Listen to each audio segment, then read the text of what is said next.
That's fine. We're recording. I know.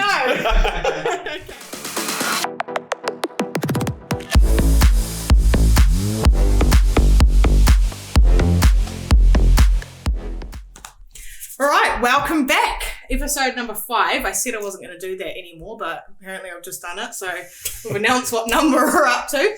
Today I'm joined by a good friend of mine, Nick, who I work with, who is our mortgage broker in the office. And he's also the big financial guru, I guess you could say. Something like that. Yeah, let's go with that, shall we? So today we're going to be, got a big concentration on money and funds and how we can grow our money and tips and tricks and mindset and lots of different things coming up in this episode. So Yep. Going to be lots of fun, lots of banter too. Indeed.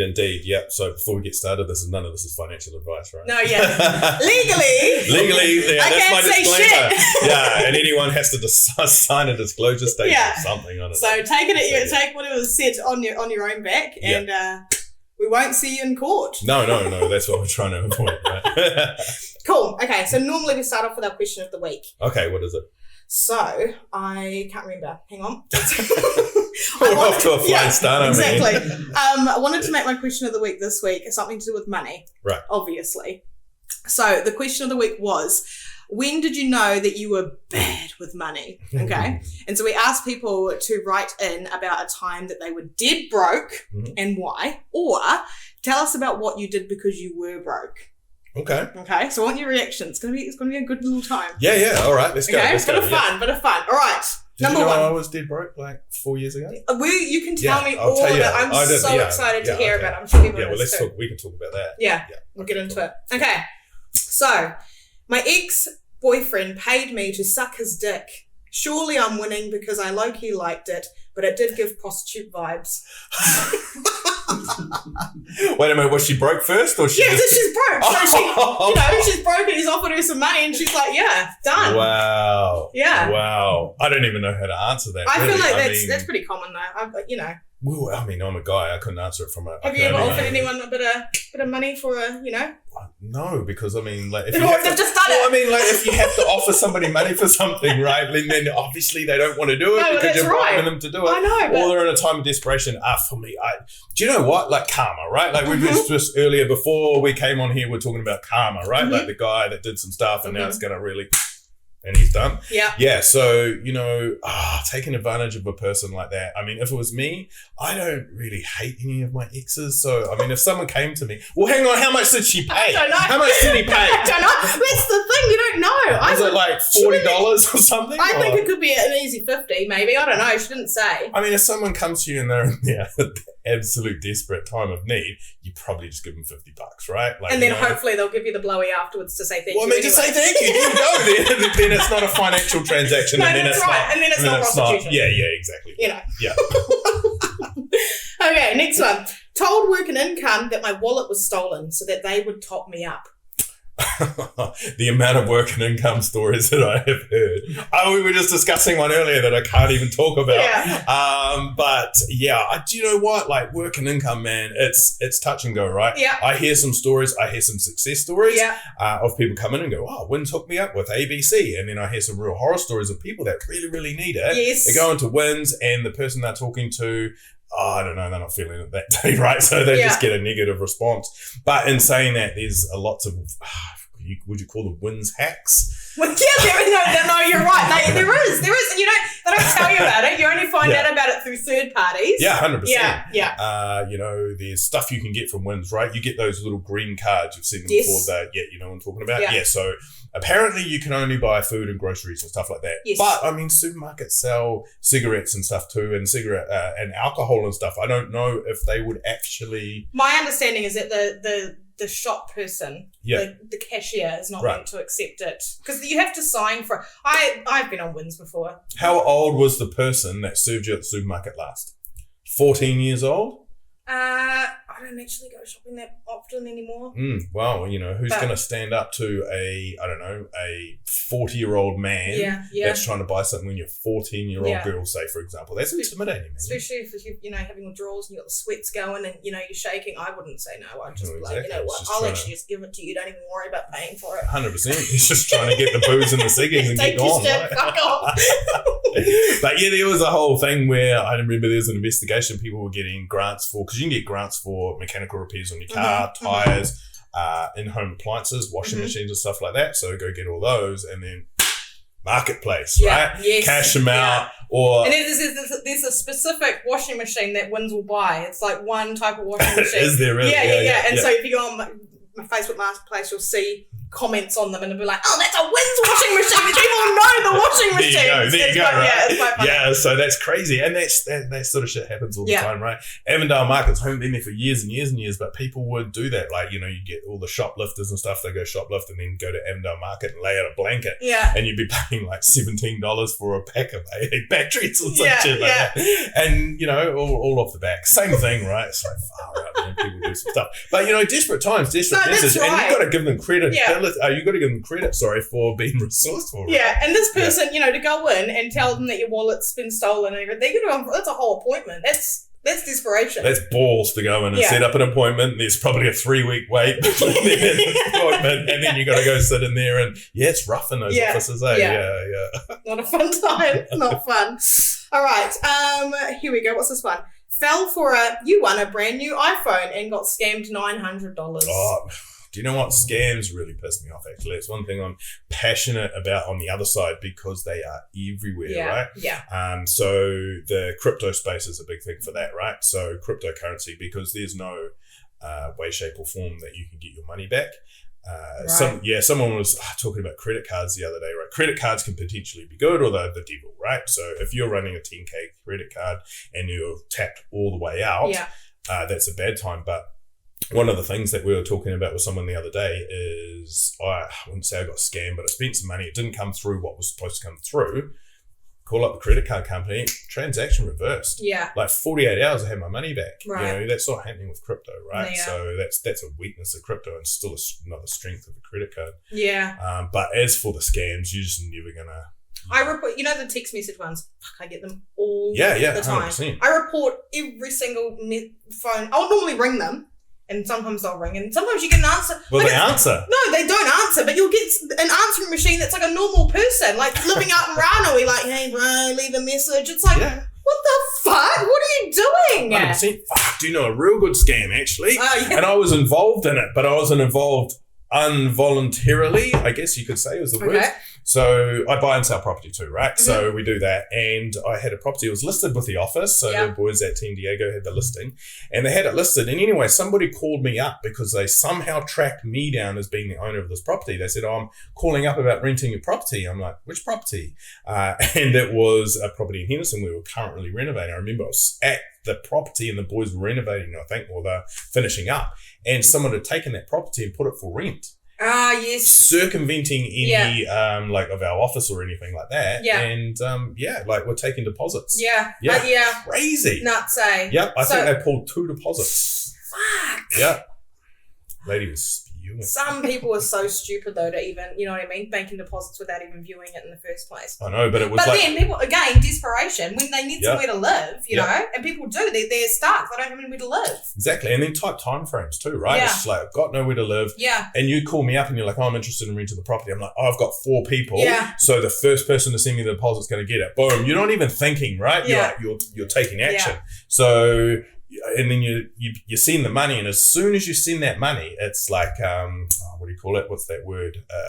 When you do something, you get that instant guilt after it, right? You're you send the money, and then you get that deep down feeling. You're like, oh shit, I fucked up. Yeah, right? Straight away. Straight away. You know you fucked up. Yeah. So, shit. Not fun. Okay. When I've been in overdraft for 2 years and literally pay it back and then spend it. Overdraft is worse than the credit card, right? Yeah. So overdraft, like the old school credit card, like you don't really come across them very much anymore. We definitely don't. But when you see them, they're generally a sign of bad financial habits, right? Yes. So this is like going away from the funny side, if you do have an overdraft, I would recommend getting rid of it because it does demonstrate poor financial habits. If you have to keep dipping into it, you're better off having a credit card.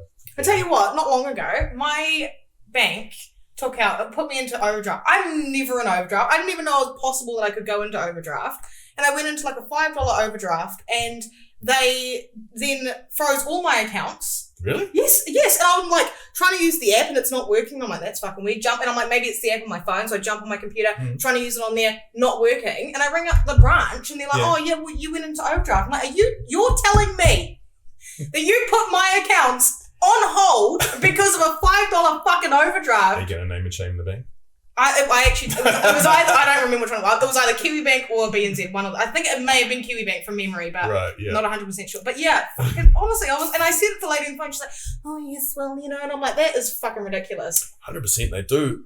It depends on the day and the dollar because the person that picks up on that overdraft will handle it different than the person sitting next to her, and it really does depend. It's humans, right? Yeah. And I mean, like that's why your Elon Musks and all that are trying so hard to get AI and robots and stuff into the thing because then you get a consistent experience. Yeah. And it's going to be hard to go up against that when you can say, I'm going to go to that bank because I know no matter what robot serves me, I am going to get the same experience time after time. Yeah. Because you're not at the banks, you're not getting the same experience. Yeah. And we know, like, oh shit, I deal with banks all day long. Yeah. Whoever picks up the deal, it's going to be a different experience, whether it's pleasurable or not pleasurable. But then sometimes it's good because you can sweet talk the operator.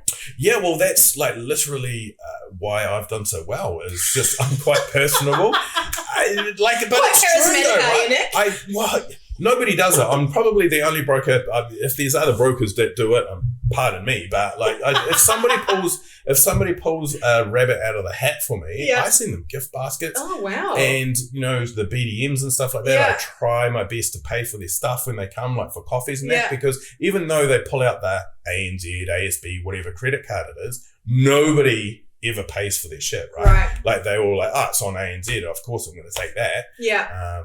But it just makes that difference. And then when you pick up the phone and you call them like, oh, hey, ANZ, blah, blah, blah. They're like, oh, you know what? Nick bought me my coffee last time. Right. And they just appreciate it. $4. Yeah. Do you know what I mean? Or a $20 gift basket through the things that you guys use. Same things. Yeah. Yeah, it's crazy. Nice. Look at you, all the tips and tricks. Yeah.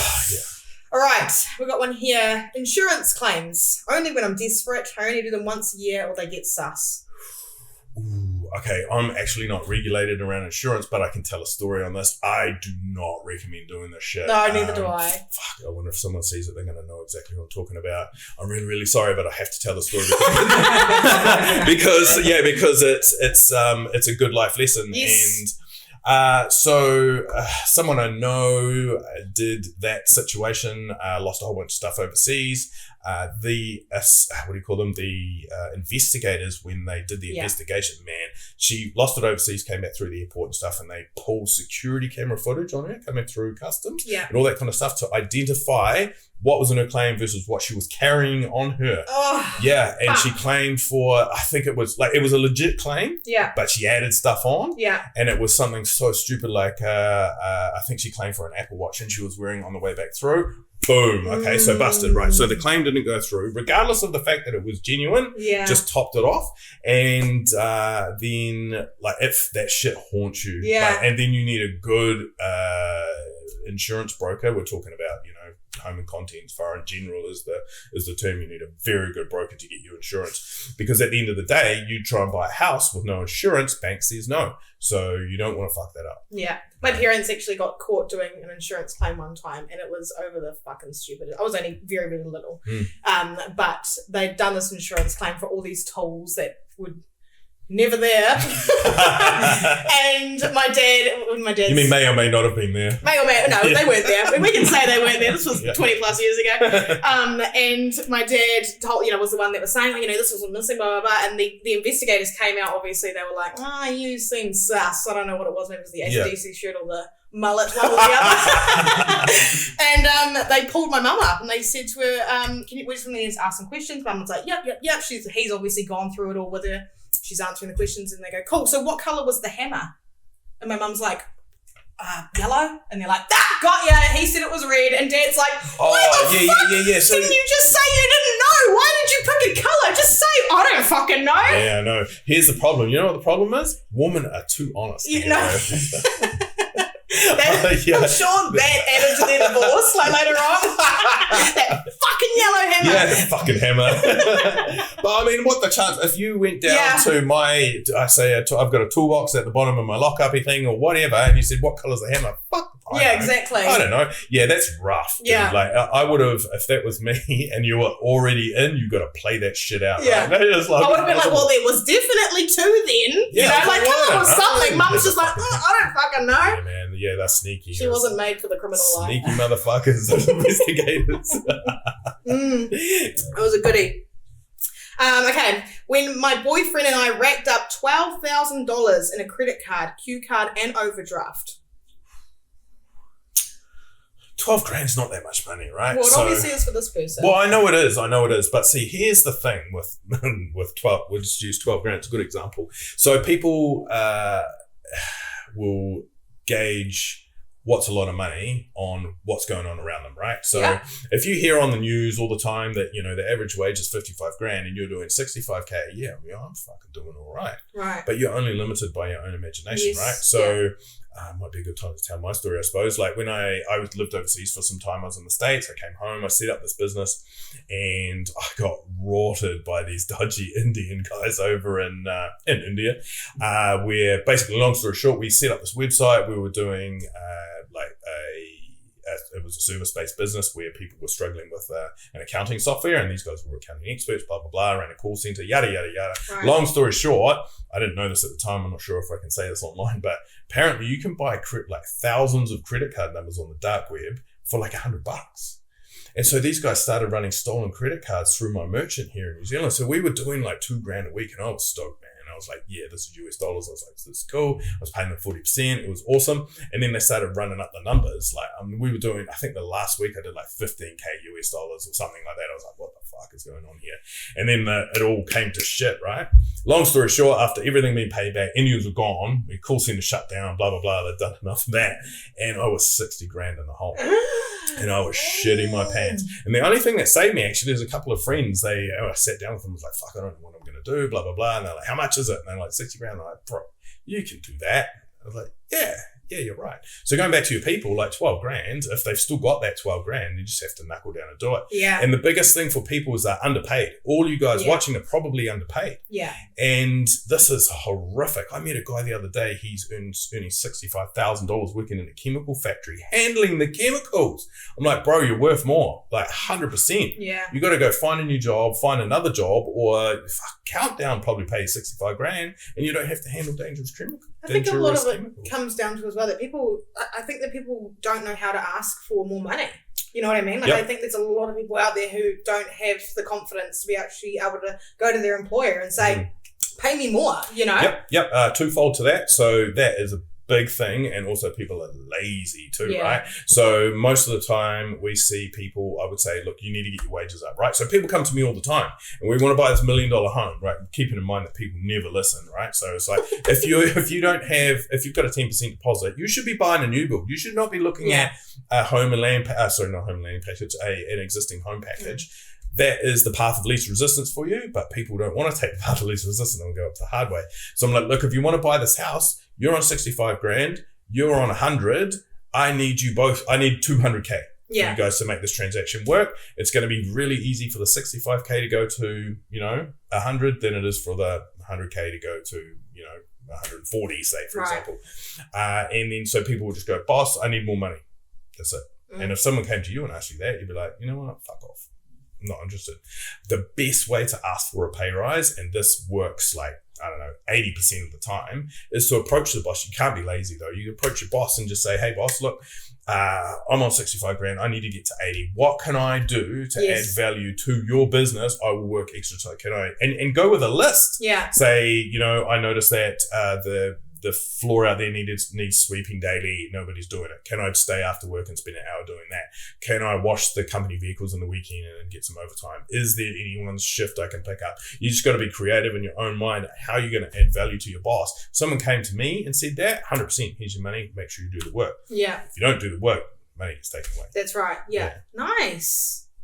stellar advice in there. Yeah, there's lots to take in, I guess. Yeah. That's good. People can rewatch it. Yeah. It's a bit on repeat. Need to hear that again. Okay, next one.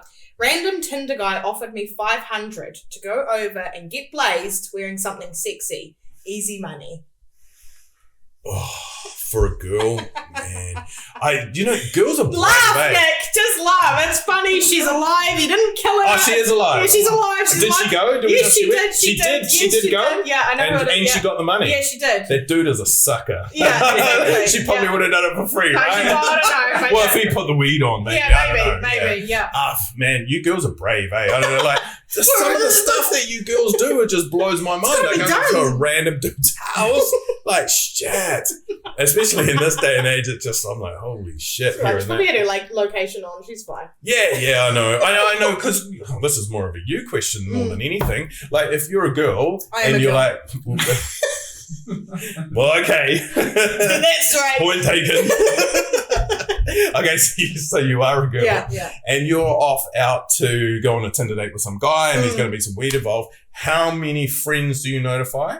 Yeah. How many friends do you tell how many friends do you tell you're going? Yeah. What information do you tell them? Yeah. And yeah. This is a you question, not a me question. My answer is I haven't been on a Tinder date. I don't think I've ever been on a Tinder date. Okay. But I can tell you right now that when I was younger, like teen years, no one knew where the fuck I was going. I was getting picked up. See you later. I'm out of here. See you in 3 days. Yeah, we used to be able to get away with that though, right? Like you would do that. And I mean, we would ride our bikes when we were kids till like the sun went down and that was the alarm bell to come home, right? Yeah. Well, I don't know. I still wouldn't come home, but you know. Well, or you wouldn't. But the parents wouldn't really care that much because they knew that you were safe. But you can't do that in this day. No, that's right. I wouldn't want my own children doing it. No, exactly, right? Yeah. So it's not as safe as it sort of used to be. But if you're going to do that, I think you should definitely be telling people. Yeah. But I mean, win $500. I know. Yeah, 100%. It's sick. What's the dude's number? You reckon he'll let us come home? What's the heading? Yeah. Just turn up. Yeah, we just turn up. Yeah, he's got money to burn. Yeah. Right, next one. Asked a guy for $50 for a morning after pill because I was broke. He transferred me the money, but then me and my friend got hungry and we thought, fuck it, let's go to McDonald's and abortion is free. Holy shit. Was that a Tinder date as well? Hey? Was that a Tinder date as well? I don't know. Man, like... It's not bad, eh? Well, that's resourceful, I guess. Yeah, why not? But I mean, from a guy's perspective, I mean, shit, if you ended up in that position... I mean, you shouldn't have really ended up in that position anyway. Right? Shit happens. But I mean, if you end up in that position, if that happened to me and someone says, look, I need 50. I mean, a guy would generally just pay for it, right? Well, he did. He said, yeah, look, no problem. Have your money. There you go. And then, there you go. You know, they got it and they go, oh, actually, could do with some Mackie D's right now. Yeah, I know. Well, I mean, what if she was pregnant? Well, I don't think she was. She took that risk. Yeah. It was a gamble. And she won. Okay. Sweet. Sometimes you roll the dice, sometimes you win. That's right. Yeah, I would pay $50. Shit, I'd probably pay $1,500 in that situation. Clearly a one-night stand. Like, fuck, here, take as much as you want. Never call me again. Yeah. Sorry, wrong number. I paid you, remember? Yeah. Fuck off. Yeah. Okay, told a guy on Tinder he was immature and ugly. Okay. He told me if I kept talking to him like that, he would pay me. I ended up making $1,000 off him. Wait, oh man, some dude's into some weird shit. Yeah. Hey? So he just enjoyed being abused by this girl. There's a word for that, isn't there? Probably, I don't know. There's all sorts of freaky shit going on now. Eh? So he was just like, you keep talking to me like that, girl, and I'm going to pay you. There's, I wonder how much she paid. Well, $1,000. Oh, $1,000? Yeah. Holy shit. Yeah. Yeah, man. It's really, I would say it's really easy for girls to make money if they want to in that way. You know, like with the times of OnlyFans and all that kind of stuff blowing up, blah, blah, blah, right?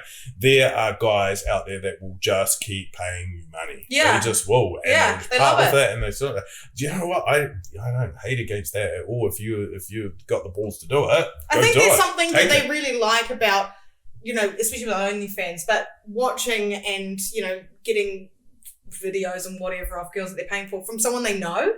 Like I feel like there's a level of, I don't know, attractiveness to it that guys can get that from someone that they know every day. I don't know. I'm not too sure because I think that would be weird, right? Like if you were on OnlyFans and you're like, hey, check out my OnlyFans. I don't really want to do that. Only because I see you nearly every day, right? Like, you know, you walk into the office, I'm like, good footage, yeah. Yeah, it looks sharp, taking off that lingerie. Yeah. Well, I have a friend that does OnlyFans. She still does it now. I don't know how explicit she gets on there, but she's told me the people that follow her, like I can't name names, but it's most of the people that I hang out with. I'm like, what the fuck are you doing?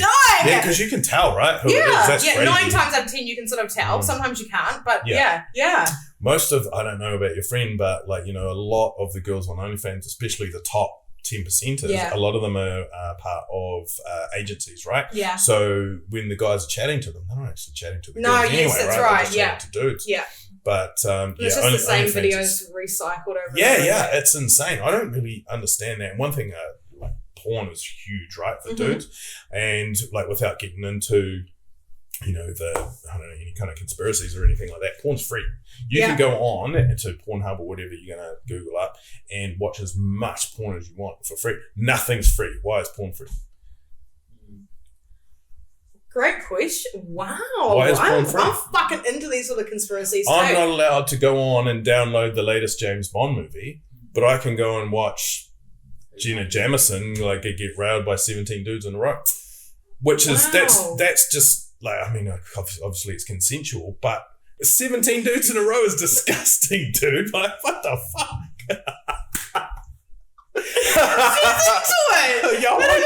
She's into it. She's into the payday at the end of it. Hey, we've shown here that doesn't matter. As long as you're getting paid, most well, of them are into it. But so, I mean, that's the thing, right? Like, dudes, that's how things are going now, right? Like, guys could, instead of going out, like, you know, we didn't have Tinder when we were like originally floating around the scene or whatever you want to call it. We had to go somewhere, a bar, a pub, anywhere like that, actually physically talk to someone, and then you'd have to date them because girls like were, how do you say that? Girls were a little bit more classy in that sense. Well, I mean, you still would like have like one night stands every now and again or whatever, but you'd usually meet someone really nice. Your grandfather, for example, went to the dance on a Friday night or whatever, saw grandmother sitting in the corner or standing in the corner, went and asked her to dance. That was fucking it. Boom, they were married in 6 months and then they had children. Only a little plot of land. Yeah, they got 3 children and they lived together forever, right? Yeah. Granddad probably slipped up and grabbed a titty some other time. Yeah, whatever happened, but they stayed together and stuff. But it's not like that these days. No. And now a guy can stay at home. He's like, you know what? I could go to the club tonight and meet a whole bunch of girls, or I can just stay at home and watch Pornhub and like jack off all night. Or stay at home and find girls on the internet to message and cheat. But there's no fun in that, right? Like you're supposed to. I hope not. That's good. What? Sorry? And cheat on them. Yeah. There's plenty of guys that will just stay home and just cheat on their missuses instead of even going out. They've just got it in their pocket. Yeah, that's crazy. Eh? So the thing about, I don't really understand about cheating is most of the time people are cheating with people that aren't really interested in anyway. It's just the thrill of I got to sleep with such and such over there. It's like, why did you do that? Like, you wake up in the morning and your girlfriend's got a fucking hot coffee standing in front of you. I'm just saying, maybe it is, maybe it's not. And or you come home after work and like the house is clean, the house is tidy, the house smells nice. Girls' houses always smell nice. The house always smells nice when there's a girl in there. And the bed's made. Maybe there's lunch in the fridge for you tomorrow. And that's not good enough for you. You got to go out and like slide into some like DMs of some chick that's not even as good as what you've got at home. It's fucking weird, man. That's society. I blame porn. Yeah, well, it's probably got something to do with it. 100%. And it apparently it fucks with the dopamine levels in your head and all that kind of stuff. And then next thing you know, you're out in the club or on Tinder trying to find, I don't know, a girl that's into some crazy 17 dicks, Japanese fart porn or whatever the fuck you're into. I don't know. When I was at uni, we used to have a competition and it would be in the gym. There's a whole bunch of us. And it would be who could shout out across the gym the most fucked up genre of porn, right? There's anything you can think of. Yeah. Anything. I actually was having a chat to a friend of mine. You know that, I don't know if it's some sort of Asian porn. I forget what the name of it is. Hitney. Yes, Hitney. Yeah. You know, okay. I I was having a chat to her because she's quite knowledgeable in this sort of shit, and I said to her, why the fuck does that culture lean towards hetany porn? Like, how does that even, like, you know what I mean? And like the tentacle, I was like, how does it? And then her theory was because there's so many more males in that country than there is females. It's obviously they all watch porn. Most of them watch porn their entire life and don't get any woman at all. And so they get bored of normal porn, and so it eventually turns into this fucking hetany porn, and that's what gets. Yeah, I was like, that is fucking buzzy. Isn't that crazy? Yeah. Nuts. Yeah, blows my mind. Next question. Well, we haven't got any more, but I've got a big long message here from a girlfriend of mine. So she wanted to write in to tell us her story. Okay. So her story is, when I moved to Melbourne, I couldn't get a job in real estate. After stressing about not getting work and I was down to my last week of rent money, I went for a job as a topless waitress. Oh, yeah. I got the job. After a few months, I started doing private shows and then stripped after my topless shifts. It was fucking wild. I made so much money, got myself into some crazy situations, met some amazing chicks, and lived in a completely different world.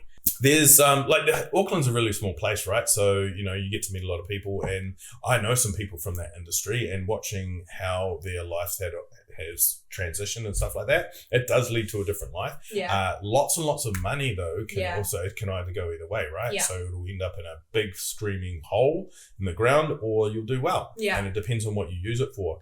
And that's professional sports athletes and stuff like that. You see all the time, right? Like they'll be earning like, I don't know, New Zealand, what's Richard McCaw's probably doing like 400-600K, I don't know, whatever it is. But pro athletes in the States, right? They'll sign a 12-year contract straight out of college. And, you know, they'll play for maybe 2-3 seasons, get injured, and all the money's gone in X amount of time, you know, very, very short amount of time. So very, very sad. And then we'll get into real estate afterwards. The fallback career. Oh, well, what's next? Because it's real estate. Yeah, exactly. So cool. Okay, well, that's all of our questions of the week. So thank you everyone that wrote in. Cool, yeah. We can probably get on to everything that is Nick now. I've got some questions. So do you want to go over the questions first, and then anything else that you want to talk about, we can talk about afterwards? Yeah, just fire them off. Like, it's basically, you fire the questions, I'll relate it to a story or something like that, maybe, because I can't give specific financial advice. I can only talk about my experiences and potentially what I would do. Yeah, so everything is just, above board. Yeah, exactly. Yeah, cool, fire away. Okay, so who was Nick? Tell me your story. I know actually you mentioned that you were in the military the other day, and I didn't know that. No, I didn't. So it's funny because as you age isn't linear, right? Like as you get older, you get way smarter, way faster. I know. Yeah. It's actually better, eh? Honestly. Yeah, it's better. Yeah. So, and especially like guys and girls aren't linear either, right? So for guys, like sort of hitting that period at say 40, girls doing it at 30. Yeah. Like without a shadow of a doubt. So as I started getting smarter, it was quite crazy to look back, and I actually looked back over my experiences and I kind of started to see them in a different way. Right? Yeah. So I grew up in Whangamata, small beach town. Great. It was fun. We were surfing whenever there was surf, and, you know, never in school, right? I thought I was dumb as fuck at school. I was an idiot, and I was like mediocre, scraping by type thing. More interested in surfing and smoking cigarettes at lunchtime. Nice. So as you do. And then I was quite naughty because you get all the family situation stuff, without going too much into that. Yeah. I was very naughty. And I was thinking about it the other day. Like I was doing less naughty shit with each individual group, but I was doing it with more groups, right? So I was almost like a ringleader, I think, thinking back on it now, because when we all got caught, which you eventually do, we have to do some community service and stuff like that, keeping in mind we're like 14 years old, right? So nobody really took it serious. And then, I was just kind of a little bit out of control, and parents separated and all that kind of stuff. So off to army. I went to the army first, and I hated it. It was fucking horrible. And then came back to Auckland, and then ended up in the Navy. So I was taken in a year earlier than I was supposed to. So I was the youngest in my intake. So it kind of evolved from there. And then I started to realize, I'm a little bit smarter. I started to realize that I had some gifts, so I can read some shit today and then regurgitate it almost perfectly tomorrow, right? Oh, nice. And then that sort of crosses over to my numbers ability, right? Now, so did that for a while, engineering, owned some businesses, so on and so forth. And then what got me into finance, I've always been interested in property, and what got me into finance was that $60,000 debt hole that I had to get out of. I realized that I'm good at sales, I'm good with people, I'm good with numbers. What can I do? Mortgages. Let's do that. And leaned into that a little bit, and that took me on a twisty road. Yeah. But now, like, you know, you come out the other end, like, you know, I'm attached to Harcourts now. Like, you know, Todd, our business owner, he's a big absolute. Shout out Todd. Shout out to Todd. Love you, Todd. Does he really? He does. Oh yeah, shout out Todd. Todd's like. Yeah, don't say anything naughty now. Oh, phew. No, Todd's been just absolutely incredible taking me into that office. And then you just have to build everything yourself. Yeah. You know, coming in, it's taken me 4 years. The first 2 years, I tried to change the world. Yeah. I spent a lot of time in South Auckland, helping people out there, and I found I was doing more harm than good. Right. And the reason being is I'd free up a household by $50. They'd go and leverage it by 10 times, and you know, go off to. I'm going to do a shout out to Aotearoa Finance or Money Shop or one of those money lenders. And, you know, put themselves in a worse position. Right. So, yeah, I was like, fuck, I've got to get out of here because I'm just doing more harm than good. Right. Yeah. So, and then to here we are today. So I also buy and sell real estate as well. As you probably know, I got into that a little bit of time ago because as you know, start to click along, you're like, holy shit, man, we need some money. Yeah. And not so much to go and buy cool We need shit. some money. Yeah, well, it's not even to buy cool shit, right? No, I mean, buying cool shit's cool. Yeah. It's just comfortable. yeah, buy cool shit, of course. But, you know, you just need to be able to manage your money. But actually, the book that turned my life around. Oh, that's one of my questions. Oh, so is it really? Because the reason why it's one of my questions is you've actually told me about this book. Okay. And I wrote it down. Yep. But I've forgotten it. Okay, cool. So I thought we'd ask, and so you can tell it now. Yep. About, because it's the one that you're going to talk about, and obviously any more that you recommend people listen. I'm not a huge listen and watch. Read. Yeah, I've started to steer away from other people's content solely based on the fact that you're almost better off to live on your own experiences, right? Okay. Because you know how they say never meet your idol because it might let you down? Yes. Right. There's a book called Rich Dad, Poor Dad, written by Robert Kiyosaki. Everybody knows who Robert Kiyosaki is, right? Yeah. Nobody knows who Keith Cunningham is. Keith Cunningham is the rich dad from Robert Kiyosaki's story. Now, if you go into the depths of that, those two don't get along. So, yeah, it's really, really interesting to listen. Keith Cunningham, he's a little bit monotone. It's very hard to listen to. Okay. But his story sums up all of Robert Kiyosaki's bullshit in like one sentence. Right. Don't do dumb shit. Yeah. That's literally it. And listening to him, and because he throws Robert under the bus a little bit, which, you know, there's some stuff that I don't really agree with because they charge for courses and courses and courses and courses, right? Same with Tony Robbins. So you'll go in there on a $199 or a free ticket or whatever. Next thing you know, you turn around and you're being upsold to a $28,000 a year program. And it's the same with the property. When I first started learning to do property, I joined a company and they were not like this. They were very good. They gave me a really good start. But now, like looking back, there's Every Man and His Dogs on YouTube. Someone I know sent me off to a guy and he charges $500 a month to do a couple of, you know, YouTube videos a week. And the other thing that these guys are doing that I found out the other day as well is they're offering to coach people, and they'll say, right, okay, so you guys haven't got a lot of money. So if you go and find me property deals, then I will give you a finder's fee. Right. So they're literally building a little team of property finders to find property for them. Because people don't really understand what the, you know, what the numbers look like. Right. So everybody's a property trader until they do their first one and get wrecked. Yeah. Without proper guidance, right? Because you did a $14 course on Udemy or some shit. Yeah. That's crazy. So. And there was another book that you told me about. So Robert Kiyosaki just tells a story, right? Yeah. It's the same as Napoleon Hill's Think and Grow Rich and stuff. It just tells stories. The one that was quite factual, and just going back to Tony Robbins again, was Tony Robbins, I think it's called Master Your Money. Yeah. Now it's written for American people. This is the one that you've told me about before, I'm pretty sure. It is, yeah. So it's a fucking thick book like that. Listen to it on audio. But there's some, I mean, a lot of it doesn't cross over, like they talk about their 401ks and the Roth IRA and all that kind of stuff. It doesn't cross over to here. Right. But some of the facts in it are just invaluable. They're invaluable money facts, right? Right. Yeah. So, I mean, if you're going to have a hobby, your hobby has to be money because people don't talk about it. And, you know, people just don't. No, I know. And it's and people are ashamed of it. Yeah. So to turn up and go, oh, fuck, I'm down to my last 5K, like some of these questions, how many people are going to go to their friends and talk about that shit? Yeah. Because then that way you could turn around and go, oh, you've got 10K, you know, maybe you could do this and this and this and this. Yeah. Do you know what I mean? Yeah. It is. And it's a really hard topic to talk about. I think that for me, just talking about me a little bit, I grew up in a home that was actually quite well off, you know what I mean? Yep. However, I didn't know we were, and my parents, they didn't know any better. I don't blame them for it, but they actually passed on a poverty mindset, and we weren't even in poverty. And so it was always, oh no, we can't afford it. No, we can't afford it. And it wasn't. And so I grew up in this like mental state of like, oh fuck, I'm the poor kid. You know what I mean? Like all my friends have all of this stuff. We don't have any of that. And so having that mindset growing up, then finding out as a teenager, holy fuck, we're not even poor. Why the fuck have I been living my whole way? We weren't poor, and then my parents got divorced and fucked each other, and now we are poor for actuals, you know? Yeah. But like before then, I'm like, why the fuck were we living? Why was I thinking that we were living like that? And so then moving into adolescence and getting my own money, I had this embedded belief that I should spend my money before it's taken off me. Yep. And so to this day, I can't save for shit. And in the last couple of years, I've sort of recognised it as a toxic behaviour, recognised where it came from. Yeah, okay. Yeah, all right, cool. All right. Okay, next question. Thoughts on KiwiSaver. Do you think it's worth it? And at what percent? Fuck.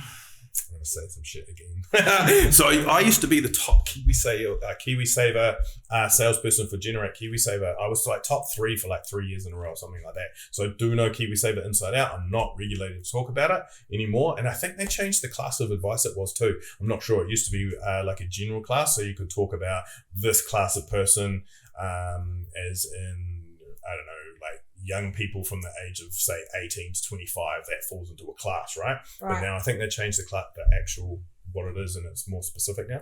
But so KiwiSaver is a really good tool for a couple of reasons. A, it gives you an instant, 3% pay rise on your pay from your employer. Yeah. So don't turn that down. Yeah. Of course. So definitely take it. But I'm personally a fan of, if you're good with money, the minimum. Absolute minimum, yeah. So for me personally, I'm self-employed, as are you. I put $21 a week into my KiwiSaver, and that gives me $500 of government money. I'm going to take that. It's a 50% return on my money without growth. Yeah. So KiwiSaver is actually operated it's like shares. You buy units in a KiwiSaver fund. So basically, your cash is transferred. It's like a stock, right? When you buy a stock, so you're not actually holding money in there, and it's a growth asset. Like we talked about two different types of asset: cash flow and growth. I don't worry, it's okay. So. All right. So thoughts on KiwiSaver? Do you think it's worth it, and what percent? Yeah, cool. So just real briefly, I know we started touching on it before, but I would, unless you're really shit with money, if you're shit with money, then 100% ramp that puppy up if you're going to buy a house. That's me. That's you? Okay, cool. Ramp that up, get the government contribution, ramp it up if you're going to buy a house. If you're not going to buy a house or you already own a house, I'm 3% all day long. Get the employment contributions, get the government contributions, and then you can piggyback what they call a managed fund anyway, and that gives you more accessibility to your money if you should need it for something else. So, and then you can be your own bank, right? Yeah. Let's say you got $100,000 in KiwiSaver, because you've been over contributing, you cannot touch that till you're 65. If you contribute the minimum, say it's 50, you've got 50K in a managed fund, and you get an opportunity, I don't know, maybe you need to buy a new car or something like that. Instead of going out and getting 10% interest on, such and such finance, well, you take 10, 20 grand out of your managed fund, but then you set up the repayments back to the managed fund, including the interest, but you're only paying interest to yourself. Right. So, no brainer. Interesting. So, minimum KiwiSaver, unless you're trying to buy a house, use it for the house, but you should still have cash savings as well. Yep. Nice. Okay. Tips for budgeting. Budgeting. Man, it really depends. Everybody, Afterpays. Were you talking about Afterpays before? No, I wasn't. Well, you weren't talking about Afterpay. You love a good Afterpay. Afterpay's the devil, eh? Why? Yeah, but do you know what? Do you know what? When we get a bank statement, because the problem with Afterpay and Lay-By and Zip or Zap or whatever it is we can't see the statements properly. We can't see them. We can't tell the bank how much credit you've got. And those guys will keep giving you credit. Yeah. You just keep buying shit. Yeah. Yeah, it's not good. So if you see that, we have to actually have cancer. It's the devil. Don't use it. Use a credit card. Why would you not choose a credit card? I don't have a credit card. You don't have a credit card? Why would I use Why would I use a credit card when I can get Afterpay and pay interest free? Well, credit card's interest free for the first 55 days too. But that's only what? That's more payments, because isn't it 4 easy payments over 4 weeks or something for after 8 weeks. 8 weeks. Okay, well, 8 weeks. How many days in 8 weeks? It's 2 months. Yes, 2 months. Samesies. 60 days. Yeah, 55, 60, same. Oh, okay. Yeah, and then your points you've got on credit card or hot points or gift points or any of that kind of stuff, you've got those as well. So the credit card's much easier to calculate, and you can adjust the limit to it too. So let's say you've got a $20,000 credit card, because people have them. We're going for a home loan. It's like, fuck, that blows us out of the water. Oh, no worries. You can literally hop on your app now. I think ASB do it, and you can like limit down $5,000. Boom. Wow. Boom. There you go, Mr. Banker. Limit drop. Cool. No worries. Here's your home loan. Yeah. Afterpays. Oh my dear Lord, you got to wait 6 to 10 working days to get confirmation that the account's been closed down. Oh, yeah, it's painful as shit. Don't do it. Oh, I've got Afterpay, I've got Labour, I've got Zip. There you go, right? Yeah. See, because they're addictive. Yeah, well, I mean, they're just handy more than anything. It's just fucking handy. I mean, it's like PayWave, right? Like you'll go, I've seen people will go into a store and pay a $2.50 transaction fee for PayWave instead of shoving the card in there. There's a good budgeting tip. Yeah. Dumb tax. Yeah. Keith Cunningham, Robert Kiyosaki's rich dad. Yeah. Don't pay dumb tax. Yeah. Don't do dumb shit. He calls it dumb tax. Right. Yeah. Do not pay dumb tax. Stop doing PayWave. Yeah, I know it's interest free and all that kind of stuff, and you don't make the payments and stuff, but it's going to cost you in the long run, right? Yeah, it's like doing something today that's going to fuck you up tomorrow. I'll think about it. Yeah, so that's a really good budgeting tip. When I'm ready to buy a house, I'll stop it. Yeah, all right. Yeah. Until then. The other one I really, really like, and I didn't invent this. This is from, I think it's like a Grant Cardone, if anyone knows property in the States, and he always says pay yourself first. Right. And probably a whole bunch of other people do as well. Like pay yourself first. So if you're getting, I don't know, $1,000, right? You get $1,000, you pay yourself, I don't know however much your percentage is. They always recommend 40%, right? Keeps you broke. And then that way you pay yourself your 40%, then you pay everything else. It's like your IRD, right? IRD don't trust you. They take their money from you. I know you pay withholding tax. If you're employed, you pay PAYE tax. Yeah. That's taken before you even touch it because nobody trusts you. Yeah. Yeah, so they take their money I pay that tax as well. And then I pay withholding on the top of it. Exactly. So you pay, exactly. So if that's the case, then you got to pay yourself first, right? You are the next priority. The IRD comes along, they're priority one, they're going to take from you before you even see it. Yeah. So you're priority number 2. You got to pay your shit first. Yeah. Nice. Okay. Best ways for couples to set up their joint bank accounts. Do you know what? That's a legal question, which I don't really... In your opinion, if you were in a relationship, how would you set up your bank account? Yeah, it's individual preference, right? So generally, do you know what I see? 80. I reckon it's about an 80-20. 80% of the time, the female is better with money. Like literally, like 80%. So the woman will generally earn more. Like girls are on the come up. More. Yeah, wow. Girls are on the come up, right? Yeah. Just could you think about it? That's because we complain so much about that. But you think about it, you guys haven't even been in the workforce very long, right? Yeah. So what? I don't want to say a number, but 50, 60 years ago, Granny was at home. Yeah. So you're in the workforce. You girls are smoking the boys, right? And we can talk about that. Free porn, but anyway, so girls are smoking the boys. So girls will generally be earning more. Girls will have the savings, so on and so on. It's not all the time, but it's literally about 80% of the time. Wow. Yeah. So if your boyfriend, stay-at-home dads then.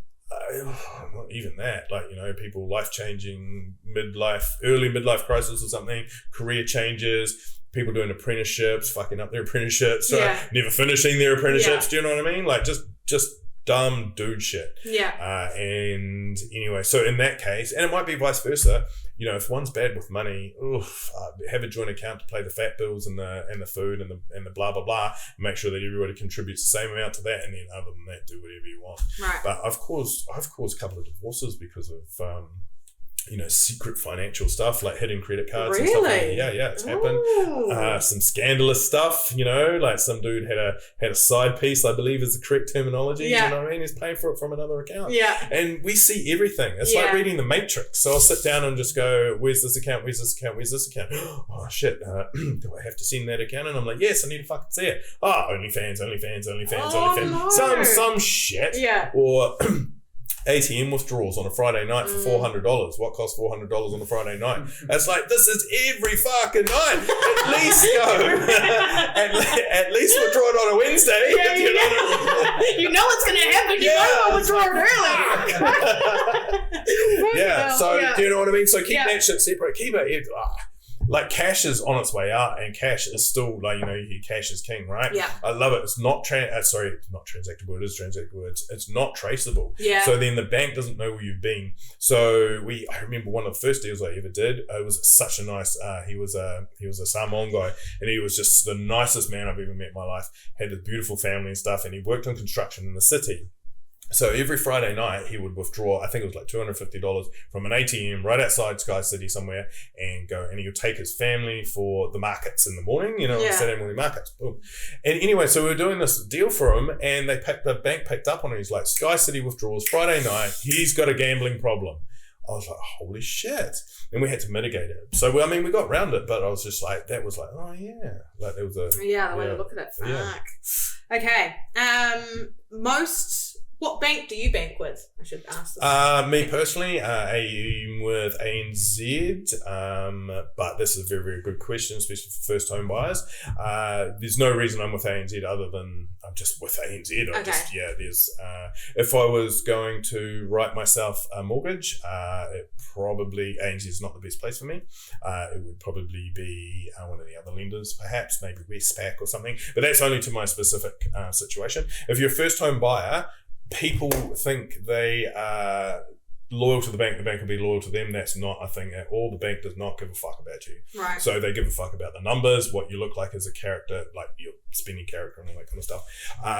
Young couples, especially with 10% deposit, should have two different banks, because then if we need to go to one of their main banks, we have two options. Kiwibank, everyone loves Kiwibank. I know, I get it, but they don't have a broker unit. So you're really limited by over-the-counter experience or a company called New Zealand Home Loans. But New Zealand Home Loans can only go to Kiwibank, so you're limited by New Zealand Home Loans again. Right. So if I get a Mr. and Mrs. Jones come in, they're trying to buy an existing property, they only have 10% deposit and they're only with ANZ. ANZ is the hardest for servicing at the moment, especially for first-time buyers. I'm like, we're kind of screwed. We've got no other options, until they open up. So this is as of today. Right. Yeah, so always keep your banking separate. I would spread the love across a couple of things. Have your joint account at one bank, doesn't really matter, but at least have two. And that is where your salary gets put into. Just because you got a savings account at ASB doesn't mean shit. It's where your money goes. Right. Yeah. Interesting. I have two separate banks at the moment. Actually, I have obviously my business account and my account, which are with two just happened to be with two separate banks. And so I was actually thinking about closing one of them, but now I'll keep them both. Well, no, for you it doesn't matter, because which bank does Harcourts pay you into? BNZ. Yeah. Okay. So BNZ your main bank. That is your main bank. Okay. Yeah. I like BNZ. You don't? Okay, cool. Well,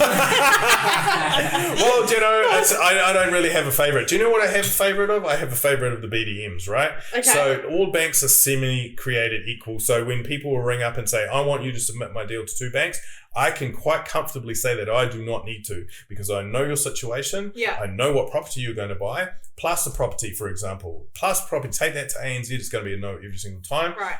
Westpac suck for a plus property. They'll take that business all day long. Really? Yeah. I rescued someone, man. Oh, holy crap! It was a plaster homes, for people that don't know, are essentially like the leaky homes. That was a big thing. Yeah, monolithic cladding. Yeah. So. Yep. So most people find it very hard to get finance on those. They do. So we had a situation where a friend of mine's work friend, blah blah blah story. They went to a broker. I don't know who the broker was, but they went with the broker. The broker even turned up to the auction and said, "You're good. Bid. It's all good. We'll get it done for you." He did not have approval on that property. That is a fucking big no-no. So I don't know what this. Apparently, been in the industry for anyway. Long story short, the client won the auction. Wow. It was a plaster home. His bank was ANZ. He had no approval at any other bank or any of that kind of stuff.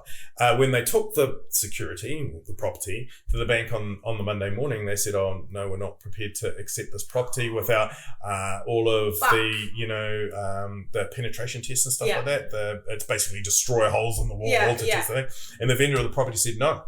There's nothing you can do." And I remember the first meeting I was on Zoom with him. The wife is crying, man. They just paid $250,000 deposit on this property that they couldn't settle. They were about to lose their deposit. Why did they do that? Why did they do that without having their finance sorted? The client, because the broker told them that it was okay. Yeah, 100%. We cannot go to auction without that letter signed off. It was it's not even a rookie mistake. It's a dumb tax. Like absolute dumb. I think he's gone from the industry now. Fuck, you'd hope so. Anyway, point being, so we're really, really stuck. So the only thing we do, man, I packaged up that deal and I sent it off to Westpac. I told the story. Well, I don't tell lies, right? Like we operate on a windy road, but we stay on the road. So we don't tell lies. We took it to Westpac. Westpac, no worries, we'll do it like with a building report, standard building report. No destructional testing was needed. So, phew. Lucky ducky, man. Okay. We're trying to get through these as quick as we can. Yeah, sweet. We are going to go over time with this, but that's okay. I'm talking as fast as I can. I'll have your heels. Yeah.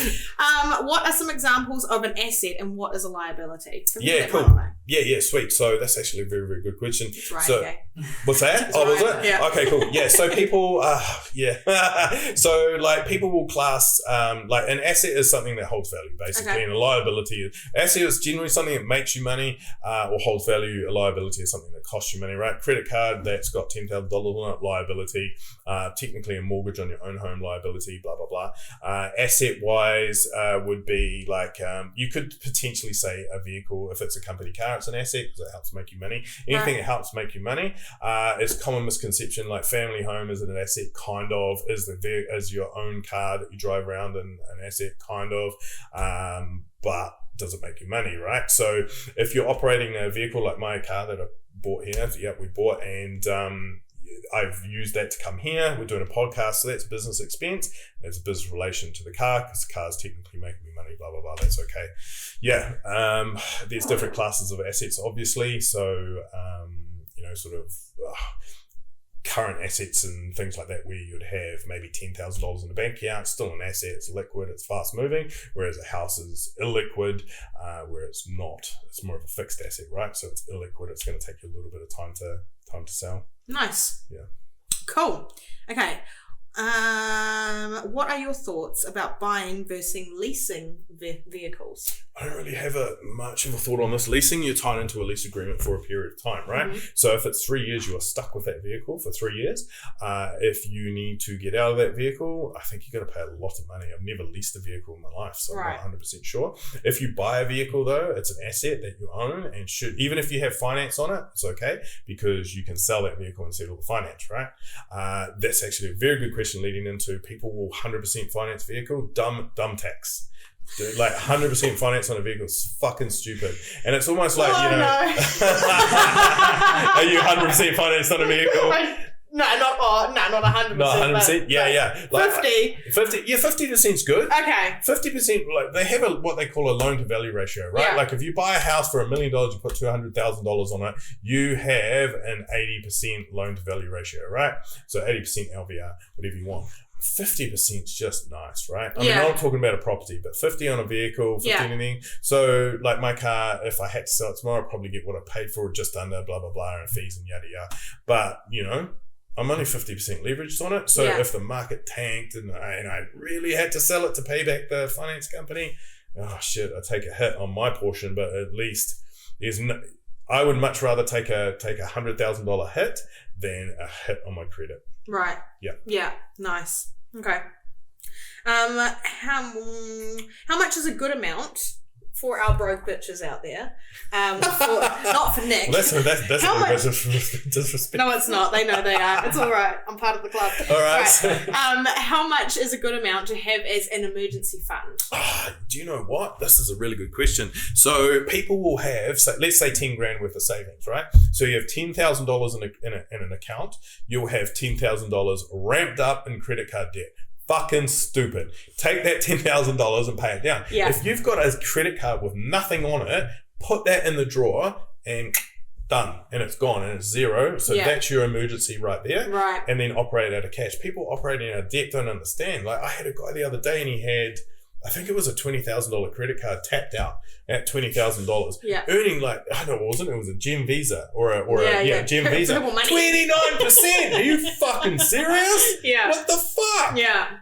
No. Yeah. And then not only that, he had I think 18 grand in savings. He was saving for a house. I'm like, are you stupid? Yeah. Well, I didn't say that because he was a customer. I don't talk about my customer clients like that. But like but that's the society we live in, right? Yeah. And that is dumb tax. Yeah. So every time that, what is that? Say $10,000 at at 30% interest is $3,000 a year. Yeah. Double that shit, $6,000 a year. That's dumb tax. Dumb tax. Doesn't need to be paying it. And he's like, oh yeah, but it's an emergency. Your 18 grand's an emergency? Like, that doesn't make sense. Yeah. Like, when you stop and think about it, pay that shit off. There's your emergency. Fuck that off in the drawer. Never think about it again. And then start building your 18 grand back. And we were talking before about the managed fund using your own bank. Yeah. That's the complete opposite of what that person was doing. Right. Yep. Interesting. Okay, so get rid of that. Get rid of the. If you've got cash and debt, it makes no sense. Dumb Just tax. have nothing. Wipe it off. Have no debt, no money. Don't pay someone else money. Yeah. For the convenience. Yeah. Fuck them. You're more important than anyone else. Nice. Yeah. Sorry, I'm getting. No, that's good.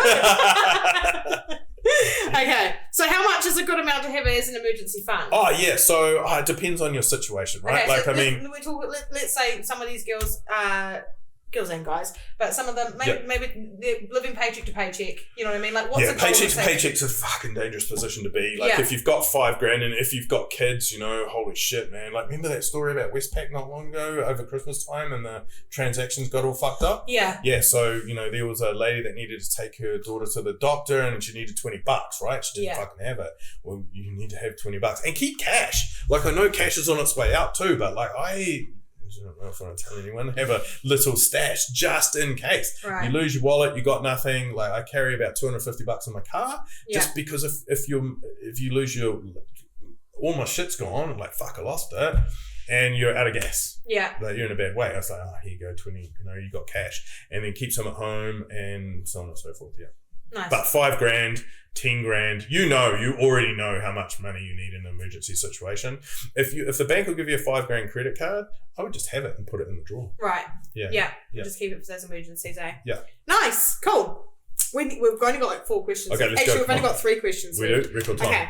What can you do to minimize taxes each year? Ooh, What would you do? What would you do to minimize taxes each year? Can I say buy a Ferrari? I don't know. So if you are a wage earner, PAYE, you're wrecked, right? The IRD has got you. You're fucked. There's nothing you can do.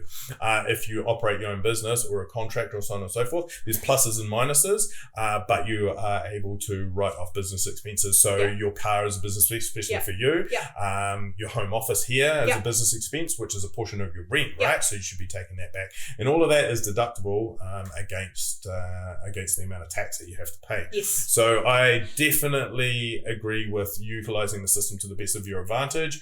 Don't fuck with it over the line though. That's probably my best words of advice, because you just don't want to have it. We had it on a mishap when an accountant steered me down the wrong path for a property. IRD came in. They're like, oh, we saw this happen on this transaction, blah blah blah, and I think it cost me like $2,000 to get the accountant to sort it out, right? Right. But that wasn't an intentional fuck up. It was just a fuck up. That was an oversight. Well, by the accountant, so don't fuck with it. But yeah, if you've got a job, a PAYE, potentially look at contracting out perhaps, but that sports its own challenges, right? Especially when you're trying to get borrowing and lending. It's harder, much harder.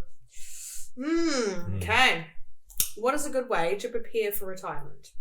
Yeah, well, like, that's in your 30s and stuff, right? Like, you got to start thinking about it. So that book that we talked, I know, right? We're talking. We are, right? I mean, shit. What is it? It's nearly bedtime, right? The sun's gone down over the hill. But that book we talked about before, the Mastering Your Money, the Tony Robbins one, that has in it as well. And people are very short-sighted. So they're thinking about today, tomorrow, next month, but they're not thinking about 5, 10, 15 years down the track. And because we're indestructible, right? Like, how often do you sit down at night and go, fuck, I wonder when I'm going to die? You don't think that shit. I actually do it a lot. Oh, you do? Okay, well, you're slightly morbid individual. Yeah, I am a bit fucked up. But, I also don't fear death, so I'm also you don't, right? I wonder when I'm going to die. Yeah, 100%. We fear life more than anything, right? It's like, how are we going to pay for this? How are we going to pay for that? It's fucking stupid. But anyway, you need to be prepared for your retirement. If you, let's say you're a young couple, like, sort of, 30s, mid-30s, something like that. If you can get yourself 2 investment properties over the period of time, pay them off by the time you're retired, or even if they're not paid off, you could sell one and pay the other one off. Then you've got some cash flow coming. You need cash flow. Like, cash flow is king, right? Right. So an asset, like, you can have like people, you'd see it. People will sell to buy a new house. They upgrade their house. Fucking waste of time. What are you doing that for? Yeah. Because it's not providing you with any cash flow. Yeah. And you know what happens when you sell $1 million house, you buy 1.5, rates go up, fucking land probably nice. You got a lawn mowing and manicuring, the lawns and gardens and shit goes up. So expenses go up, right? Yeah. So you're actually putting yourself in a worse position. You're much better off to downsize, probably most people, and buy an investment property at the same time. And take a risk. Like most people are so risk adverse, and buying a lotto ticket, that's not taking a risk. That's dumb tax too, right? Because whatever the risk is, the odds of you winning are like 1 in 100,000 million or whatever. I actually know. I know. Do you know what the odds are? No, but I know. I know a girl that won that hit the lotto. Yeah. How much did she win? 1 million. Yeah. Where is she now? She lost it all. Yeah, 100%. Do you know why? Dumb tax. It's dumb, no, it is dumb tax, and also she hasn't done what's required to have that money. And that's right. And then people just don't. It's just numbers, and they can't calculate. It's funny too because we're talking. Oh, I don't know if I should say this. Oh well, anyway. We're talking about the banks the other day, right? Because I was talking to the bank about the bank, and I was like, I'm getting a bit concerned because you guys are handing out money to people that shouldn't have it and withholding it from people that should. And what I mean by that is business owners, right? So I've got a friend at the moment. I don't think she'll mind me talking about this. She is a savage businesswoman like you wouldn't believe, and she was, I would say manipulating is not the right word, but she was holding off investing in her business to get her finances in place so she could do some refinancing, right? Yeah. So she basically slowed down on the growth of the business to get the financing done. And then, so we got all the finances together and we sent them off to the bank, and these guys don't really know what they're all the time looking at, and they don't understand the business properly. Yeah. So, 9 times out of 10, well, I say 9 times out of 10, people like a bank probably need to go and meet with the client. And I know that's our job to mitigate it all, but what I present to you is you're going to interpret it different than me, right? So, so it's a little bit different. I forgot the fucking question. What was the question? What was a good way to prepare for retirement? I don't know. Prepare for retirement. Yeah, that went completely off track. Yeah, but that's right. Most of them. Yeah, everything's about cash flow anyway. Yeah. So so it's all based around cash. You've got to have the cash flow coming in. Yeah. Nice. Cool. One last question. Yeah, it's not really a question. I want to ask you about this. So, like literally 3 years ago, I saw this this video online, and it said on there something like you'll own nothing and you'll like it. Do you know what I'm talking about? Okay. You own nothing and be happy. So that's oh shit. Hang on, and then at the time I was like, fuck off. Yeah. Fuck off. That's whatever. How the fuck are they gonna pull that? You know what I mean?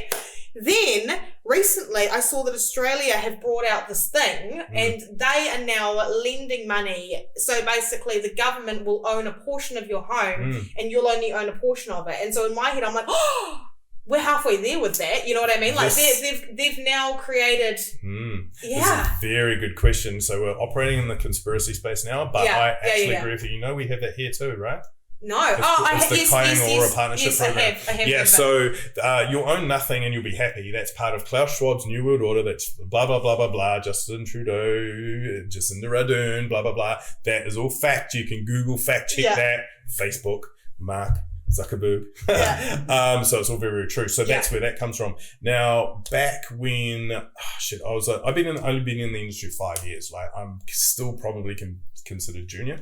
Well, not junior, but to be moderately senior, I guess. Whatever. Yeah. But 2 years ago we were writing loans and the government was out there, but government was marketing for us. Jacinda was out there going, Kiwi's first home is a dream, or Kiwi's dream, whatever they want to call it. She was doing all the marketing for us. We didn't have to do anything. So people were buying houses and they were shoving people into properties at 2.99% interest, right? And then what happens? Oh, look, the market turns. Boom, now you're at 6. So people are rolling off 2.9s onto 6s. And not only that, their $1 million home is now worth 800, right? So that's technically people that have gone in with 10% deposit are now upside down. Yeah. So it gives the government the opportunity. Will they do this? Don't know, but this is how they're going to do it. Yeah. This is only my opinion. My opinion too. Our conspiracy opinion. Yeah. Yeah, is they'll come in and they'll say, oh, Christelle, well, look, I know you paid $1 million for your property, and I know now it's only worth $800,000, but you owe $900K. you're over leveraged and we're not comfortable with this. Yeah. So what we're going to do is we're going to take the property from you, because remember, money's not real, right? They just print it. Yeah. Whoever prints the money, it's not worth anything. So we'll take your property from you. You can stay here and pay us rent as you are normally, and we'll forgive that $100,000 debt, and you'll be happy for the opportunity. But what that is, they've just stolen your deposit. Yeah. They've stolen your wealth. Yeah. Yeah. But do you know how many people would accept that? Yeah. A lot. Most. Yeah, a lot. Yeah. And that's fucking frightening. Yeah. And then you look at the way I look at it as well. Obviously, I don't own my own home yet. Yeah. But the way I look at it is that it's like, at this point, I'm like, fuck, am I ever? You know what I mean? Like, it just feels like it keeps getting further and further out of reach. And then I think about the fact that, the way they're sort of marketing this new thing, and it's like, there are going to be plenty of people, probably my age and probably younger. I feel like I'm at that millennial age where I was just under the last sort of people that brought homes, you know what I mean? There's lots of people that are slightly older than me that own their own home, and then most people that are my age and younger, we don't own shit. You know what I mean? I might have the odd friend that owns their own home now, and it's generally because their parents have, helped them. But the way I look at it is, it's like, now they're going to market it to all these people, like, we know you can't afford this $2 million home, because that's what it's going to get to, so what we'll do is, you buy it for $500,000 and you can own a quarter of it, and it'll technically be yours, but we'll own 3/4 of it. And then they'll just the prices will just keep getting higher, and people will just own less and less of their homes. So if you were a little bit smarter, what would that say to you in that scenario? Like, if you didn't have to involve, the government, you know where that's heading, right? Yeah. And it's all designed to make the rich richer and the poor poorer. That's literally all it is, right? So they talk about like separation of Jacinta was very big on socialism, right? Like spreading the wealth. But I think somebody did a study, you'd have to Google it. If all of the wealth was evenly distributed throughout the world, it would take less than 2 years to flow back to the people that have it. Wow. Because it all comes down to mindset, work attitude, all that kind of stuff, and people that are willing to take those risks, right? Take that money. But if you're Kainga Ora, like that product's not even available to us as brokers. We're not allowed to, there's nothing we can do. You have to go to BNZ or Westpac for that. Right. Nothing I can do to help you. You haven't done the work, right? You haven't done the mahi. Yeah. You don't deserve that house. You need to get out and go, how hard is it? So buying a house. So, we'll just talk about the finance side of it. You talk about your side of it, and it's actually not that hard, right? Yeah, well, how would somebody, if somebody is starting from scratch, how do we get a deposit together? I personally believe that I can get somebody into a house inside 3 years, give or take. And that's depending on how fast the market accelerates, right? So we're in a dip at the moment. Now's a good time to buy. When the market starts increasing again, the market is going to increase faster than the interest rates are going to come down, right? So it's going to outrun you. So get in sooner rather than later. But if you're looking for a deposit, let's say worst case scenario, you're buying, we talked about 700,000, right? West Auckland, 2-bedroom home, townhouse. Yeah, it's not your dream home, but shit, you're 25, 28 years old, maybe 32. Who gives a fuck, right? Do this now, ride the wave up, get stable, get comfortable with a mortgage. Holy shit, man. Like some of these young people are over leveraged, right? They're going at 10%, be over leveraged, not used to having a mortgage, will freak you the fuck out. So go in small, get something for 700,000. There's shit out there, right?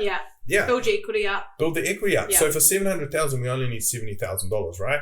So $70,000, like fuck, that's a lot of money, Nick. Not if you split it in half.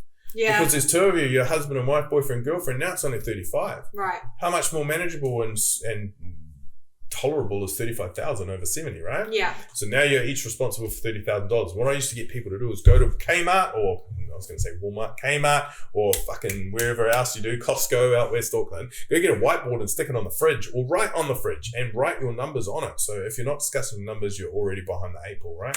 So you're only responsible for $30,000. You break it down by month. How much do you need over the next 2 years? I have to get out my calculator to do it properly, but break it down over a month and meet those targets. Because remember we talked about paying yourself first? Pay yourself first. In this case, we're trying to buy a house. You only have to get $35,000. It's not much money. And do you need to get a second job? Maybe. Do you need a side hustle? Maybe. Do you need to get rid of your afterpays? Maybe. Do you need to get rid of stop dumb shit, right? Buying dumb shit. Like, man, you go into any girl's wardrobe, she's got 17 pairs of shoes, right? Maybe you only need 15. Do you know what I mean? Maybe you don't need that new Gucci belt or whatever. Maybe you can get a knockoff Gucci belt. I don't know, but do something. But pay yourself first. And KiwiSaver as a minimum, 3%, and then backdoor it with something, well, not backdoor, sorry, but over here with some other mechanism to save. Nice. Yeah. And then like if you're like buyer's agents, do you want to talk about buyer's agents for a second? Because those are important. I believe they're very important. I do. Yeah, I mean, like, I don't know what you want to say. Like, you know what I'm saying? They're doing their job, right? I know. So like, you know. Yeah, they're very, but it doesn't cost you anything to use a buyer's agent. That's first of all. And so when you use a buyer's agent, I mean, I never really did, I never applied myself as a buyer's agent very much. And the reason for that is because the way a buyer's agent gets paid is you work with them. If you were selling your home and Ryan wanted to buy it and I brought Ryan to your home, and I was working with your agent that you had employed, and then Ryan brought your home, I would then get paid not from Ryan, but actually from you, because you'd be paying your agent, and your agent the portion of the commission would be paid over to me. So the issue with that for a lot of agents is that Ryan may turn around and go, oh, well, that's all very well, but I actually want to go view that other property, and he'll go by himself or something like that. And so all of a sudden I then can't work with him. Yeah. And he might buy another one and then we don't get paid at all. Yeah. So would you call that dumb tax on Ryan's part? Yeah, 100%. And the reason I call it dumb tax is because it doesn't cost you anything, or me or the purchaser anything to work with that agent. Yeah. However, it does cost you not to work with them, because you're going to go in and say, you know what, Ryan, this house is I see value at $1 million, but I think we can get it for $950. Yeah. Right. For example, Ryan's going to go in and sign off on $1 million 9 out of 10 times. Yeah. He's going to miss out on that $50,000 savings, and I see that shit all the time. Yeah. And when you're working with a buyer's agent, they're ideally they're going to be, hopefully you've got someone quite good at their job, and their role is to negotiate for you. And so the odd times that I do it for a lot of friends, because obviously I can explain to friends, don't talk to anyone else. Only talk to me. And but you should talk to your clients like that too. Yeah, because you have to drill it into their brain. Yeah, potentially. Because clients are like wandering pack of geese. And they just wander off and do their own thing. Yeah. And it happens to me all the time too. And they come back and I spoke to the bank. Well, why did you do that? Yeah. Like, the bank said I can do this. I'm like, well, actually, no, that information's wrong because you didn't explain the full story to them, right? Yeah. So you've got to maybe I need to be more strict. Tough love. Yeah, but for friends that I do, I don't know where I was going with that story, but I have been a buyer's agent for friends, and we do get like that. They walk out of there and they're like, fucking hell. They'll even go. I had one recently. I'll talk about, because I can't remember the exact numbers off the top of my head, but it was a couple friends of mine, and they were buying this house in Ranui. It was priced at $555. I think. Shit. Bargain. No, it wasn't 555. I can't even remember. No, I can't remember the actual price. Anyway, it was with Ray White, and they had it listed, and basically she said they wanted, she was offering 50% commission as well, to buyers agents, to conjunctionals. So we went in there. We offered, I can't remember what they said. I can't remember the exact numbers, but they said, oh, well, let's offer, for instance, let's say it was like $720 or something like that. And I said, no, fuck it. We're off for $7. And they're like, do you reckon? And I'm like, why not? Yeah, why not? Let's just give it a go. And they're like, oh, fuck, well, if you think so. So we did, and they came back and said, oh, no, we want this. We want, maybe it was like $715. And also we want the settlement pushed out to this amount, which is another month or two later. Yeah. And so they're like, oh, what do we do? And so I said, no, fuck it. We'll tell them it's either $750, we'll give them the price they want, but we want the settlement we want. Or they can have their long settlement, but we want it for this price. 100%, give and take. Yeah, and so they ended up picking the settlement we wanted. So they paid that little bit extra, but it was still well under what they were initially going to offer anyway. So saved the money anyway. And they got in there within a couple of weeks, which is what they wanted, So they were stoked, And so that's the bonus of working with a buyer's agent, is normally, especially if you know the agent, but generally your buyer's agent they're going to be batting for you in there. Yeah. Because no matter how many times an agent that's selling a house is going to say that they are working for you, they have to look after you, but they're also working for their vendor. You know what I mean? 100% working for the vendor over you, because they legally have to. I know what you're saying. There's obligations to work for them, but they are going to. The vendor have employed them. The vendor's the one that's paying them, so that's the one they're going to be looking after at the end of the day. So Plus, you get more commission if you sell it for a higher amount too, right? Yes, that's true. Yeah, that's right. That's right. But I mean, same for me. My commission's higher if I write more dollars, right? Yeah. It's based on a dollar amount. It is what it is. But I mean, looking after the client is obviously number one, right? Yeah, always. People first. Everything that we've spoken about this afternoon/evening, the client will still always come first, right? Absolutely, 1,000%. Excellent. Oh, I've had the best time. That's been such a great Oh, I'm so glad that you have. I really enjoyed having you. Yeah, I've really loved it. Yeah. We've gone so far over time. I know, right? What's our time? I don't even know what we're up to now. And we didn't even really get to everything that I wanted to talk about. But that's okay. That's fine. We can always do a round 2. We can. If we've got time, we do have to quickly go over the Zodiac of the week.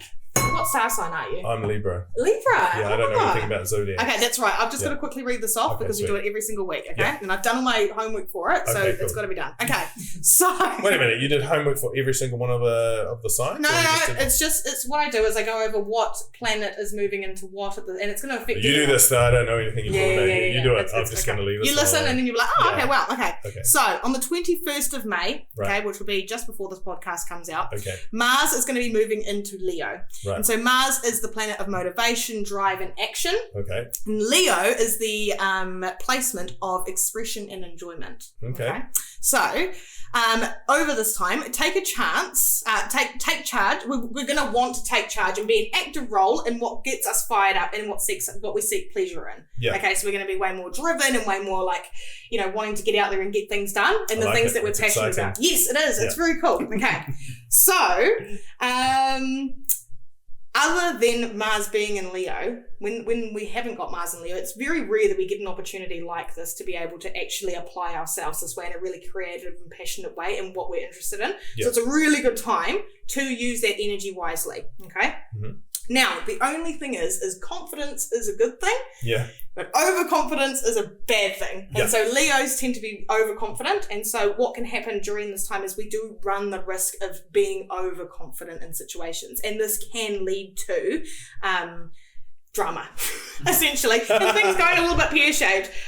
So over this time, we may think that we deserve rewards without doing the work, and we may feel that we deserve unwavering respect without actually giving it to others as well. So just be careful for that. And we may crave a little bit more attention in this transit, and we may get offended more easily because Leos tend to get a little bit offended. So this could affect everyone a little bit. So it could lead to 1 or 2 explosive situations. Love that. So keep it reined in, but just focus on you, whatever you're doing over the next, month or so, and just, put your passion and your drive into what you're doing, and then try and stay away from other people's shit. Yeah. Well, that's always the goal, right? Yeah, that's right. So for those born under with placements of Leo, Libra, Aquarius, Sagittarius, Virgo, and Cancer, those signs are going to have a very eventful month. Oh, I love it. I love a good eventful month. Let's go. Action. I'm hearing it. Right. Okay, we're going to wrap it up, team, because we've been going for hours. So thank you so much, Nick, for coming. We are going to do another one. Yes, 100%. Which probably won't be so much finance orientated. It's going to be a bit more controversial. Yeah, 100%. I would I like to get the finance stuff across, but I just finance is anything that I can do to help and just share experiences to just if I can motivate one person, I've done a good job, right? So, and people can call you if they want to work on their budget or anything, can't 100%. Yeah, I'm free, So I'm actually a free service. He's also got heaps of time on his hands. I do not. But I am a free service, so I am a free service for you. It will be a beneficial experience. It will be a much more pleasant experience for me dealing with a client as well, as opposed to them dealing direct with bank. 0800, call your bank and you'll be on hold for 45 minutes. I have a hotline like Batman. 24/7 available. Nice. Okay. Well, thank you so much, Nick. Cool. Thanks for having me. Really appreciate it. All right. See you later, guys. See you guys. Bye.